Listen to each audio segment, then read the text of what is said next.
American horror author Grady Hendrix is one of the best writers working in the genre of horror today. And while he has reached this level of success through being a really talented writer, I also think he's managed to do this by being the only horror writer with such a recognizable brand. These days, branding is a really useful thing. So many people find so much success in different walks of life by just having a unique style. And even if you've never read a Grady Hendrix book before, his style is so immediately obvious and understandable. See, this is how it works, at least this is how it seems to work from an outside perspective. Every single new horror book that Grady Hendrix writes covers a different area of horror fiction. After all, horror is a genre with a lot of established tropes and monsters and themes and settings. And every single book that Grady Hendrix writes covers a different subgenre and style of horror fiction. Like his newest novel, Witchcraft for Wayward Girls, or his vampire novel, The Southern Book Club's Guide to Slaying Vampires, or his haunted house novel, How to Sell a Haunted House. He's also written an exorcism novel, My Best Friend's Exorcism, and a slasher novel, The Final Girl Support Group. You can tell by the titles alone that each of these books covers a different area of horror. But those titles also make it obvious that he's having fun with those genres. His titles don't just establish what you're in for when you pick up the book, they're also funny and tongue-in-cheek. They make you smile when you read them. And these titles are even so well devised that they let you in on the themes and the context of each book. My Best Friend's Exorcism is about a group of best friends and how one of them gets possessed. It's obvious from the title. The Southern Book Club's Guide to Slaying Vampires is about a book club. How to Sell a Haunted House is about a house that's up for sale. The Final Girl Support Group really is about a support group for final girls who've survived slasher stories. And Witchcraft for Wayward Girls is about a home for wayward girls in 1970. So this very clear-cut but also incredibly savvy branding has, I personally think, played a part in the success of this incredible author. You look at his books all lined up on a shelf and you can see how he's tackling different genres within the broader scope of horror fiction. But of course that is not enough. Marketing and style and aesthetics, they only take you so far. You also need to have substance underneath all of that. And even when it comes to substance, I think that Grady Hendrix has a particular approach to his fiction that marks him as a unique writer. And what is that? Well, Grady Hendrix is an author who is clearly and plainly aware that all art is political. Every single story that has ever been written has been inspired by politics. And yes, that does include every single book that people say is purposely not political, because choosing to avoid certain political hot topics is itself a political choice. And the political choice of avoiding certain political issues marks you as a certain type of political person. It's pretty obvious, right?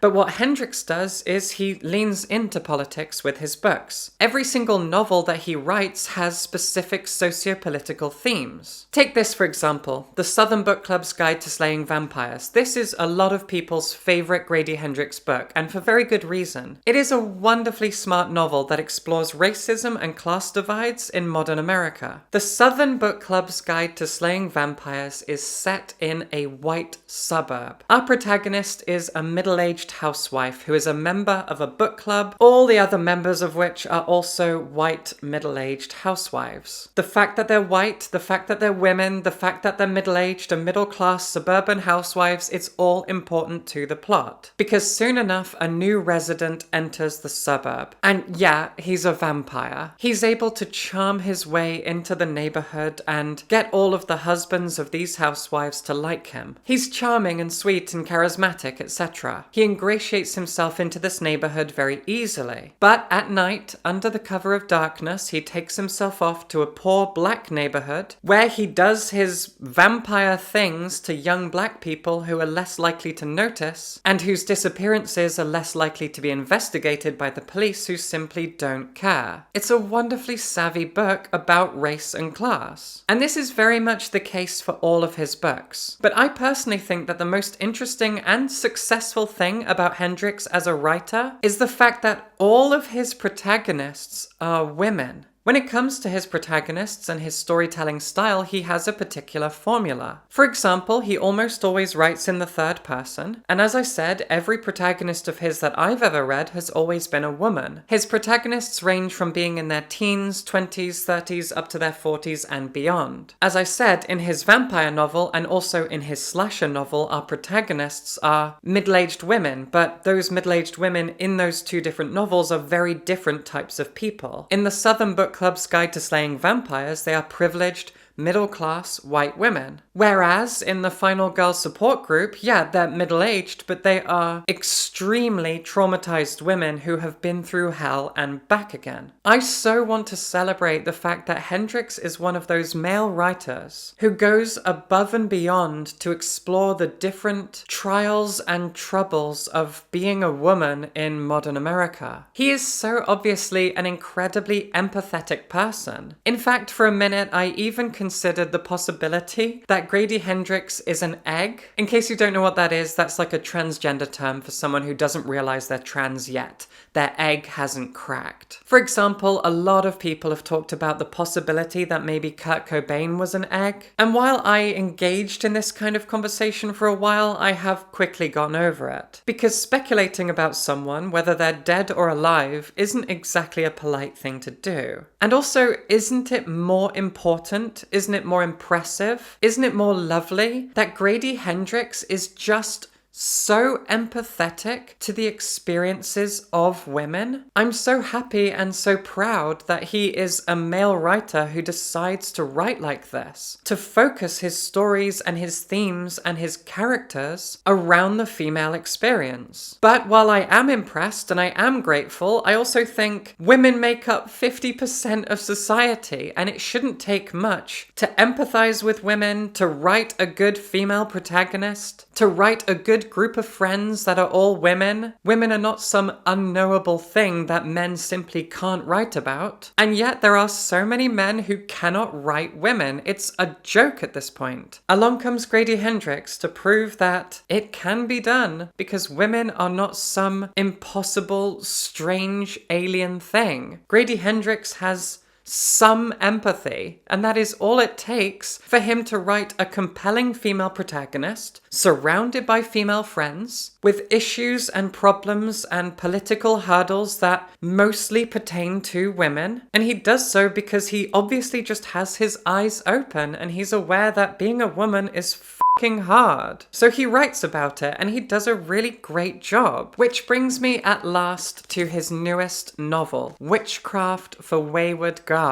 I was initially sent a review copy by his UK publisher, and I got just a few dozen pages into this book before I went out and got myself the hardcover. I couldn't just settle for a review copy. I knew that I wanted the hardback on my shelves. And I have no regrets whatsoever. Now, I've said before that Grady Hendrix only gets better. Every single book of his is better than the last. I said this when I read his last newest book, How to Sell a Haunted House. It was after I read that it clicked. Yeah, every single book of his genuinely is a better written, deeper, more interesting book than the last. He only gets better. But making a statement like that is kind of toying with fate. Because what if the next book isn't better than the last one? Well, luckily it was. Witchcraft for Wayward Girls is Grady Hendrix's best book yet. He just keeps outdoing himself. Like most of his other books, Witchcraft for Wayward Girls is set a little bit in the past, specifically Florida in 1970. The novel is almost entirely set in a big house. This is a house for wayward girls. What does that mean exactly? These are all teenage girls who have gotten themselves pregnant, and their conservative Christian families are deeply ashamed of them, are worried about what people will say, and so they send their pregnant daughters to this house. They live in this house together, ruled over by a scary woman and a handful of staff. They have lessons and they have free time and they clean the house and blah blah blah, and they just wait until they go into labor. And when they do, they are rushed off to the local hospital, they give birth, and they are forced to give away their children. Their babies are immediately taken from them and put up for adoption. And then these girls who have just become mothers are sent back home. Their neighbors, their extended family, their schoolmates, nobody knows they were ever pregnant at all. They've just gone through 9 months of pregnancy, living in a big house with other pregnant girls, and at the end of it all, they have to give up their children and go back to their normal lives. It's heartbreaking. And our protagonist is a pregnant teenage girl called Neva. Her dad drives her all the way to this house and drops her off and just leaves without saying a word. He is angry and afraid and ashamed and an asshole, obviously. And when Neva arrives, she is given a different name. All of these girls go by pseudonyms. None of them know where any of the others actually come from or what their real names are. The woman who runs the house names them all after different plants, and Neva is given the name Fern. And over the first few chapters, Fern kind of settles herself into the house. She meets all the other girls, and soon enough she learns about this library truck that drives up to the house, and each girl once every fortnight can take a book. They talk about what books they're reading, they read them over the course of 2 weeks, they bring them back and they get another book, and as it goes on. But one day, Fern gets on this truck and she's chatting to the librarian. And the librarian gives her a weird book, a kind of goofy little thing about witchcraft. The librarian says to her, "I think you need this. I think you could make use of this." As it turns out, this goofy, cheap-looking book is real. This librarian is, in fact, a witch. And the book really is about real witchcraft. By this point, Fern has made 3 solid friends, and we get to know all 4 of these girls really well, one of whom is actually completely mute. And of course, they have to test out these spells to see if they work. The first spell that they try transfers the pain that someone experiences onto someone else. And so one of the girls is going through horrendous morning sickness, and they remove her morning sickness and put it onto one of the adults in charge of the house. That adult is so sick that they have to go home and go to the hospital. And as it goes on. But this book isn't just a fun revenge story where these girls get to take fate into their own hands, pass judgment on the people that have judged them, that kind of thing. There's a lot more going on, but I can't go into any real details without spoiling things. But I spent a lot of this video talking about themes and politics. And Witchcraft for Wayward Girls is a brilliantly feminist story. The emotional and physical pain that these teenage girls go through, it is absolutely heartbreaking. I cried for these girls